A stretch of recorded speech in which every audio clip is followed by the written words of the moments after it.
Jeg vil i den kommende byrådsperiode kæmpe for et godt og trygt liv for alle borgere i hele Aabenraa Kommune.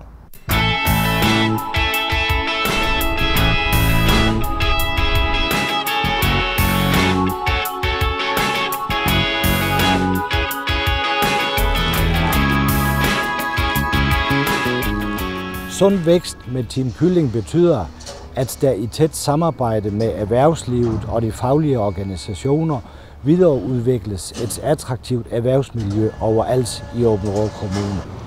Et erhvervsmiljø, som kan tiltrække nye erhvervsvirksomheder og dermed nye arbejdspladser. Hej Uwe. Hej Kåre. Nå, Rudebæk er rigtig i gang her på sygehus. Det er vi da. Ja, I har masser af arbejde heroppe. Det har vi. Vi har faktisk arbejde næsten til jul, tror jeg. Det har I? Så, ja. Hvordan er det sådan at ved bygmester i en kommune som Aabenraa? Jo, jeg synes, det er rigtig dejligt. Altså, det kører godt, og samarbejdet det virker fint, og er der nogle problemer, så bliver de hurtigt løst. Det er godt. Det glæder mig. Rigtig glad for i hvert fald. Sådan skulle du gerne blive ved med at være. Det tror jeg, det gør. Ja. Det håber jeg i hvert fald. Ja, det gør jeg også. Okay, fint. Godt, ja. Jamen, held og lykke med at bygge det. Jo, tak skal du have. Moin. Moin.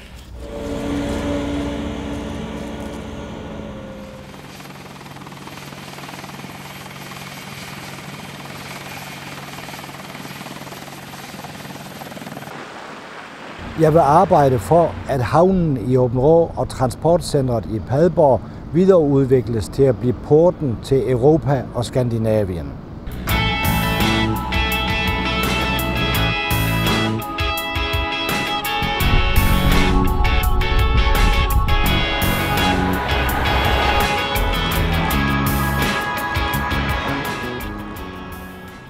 Sund vækst med Team Kylling betyder, at der arbejdes med at forbedre levevilkårene i landdistrikterne, med blandt andet en landsbypedelordning og en opgradering af infrastrukturen til og fra de større byer.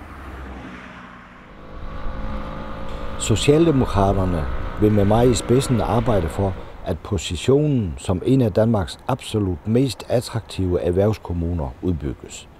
Det betyder, at det skal være godt at være lille, mellemstor og stor virksomhed i Aabenraa Kommune. Jeg siger tingene, som de er.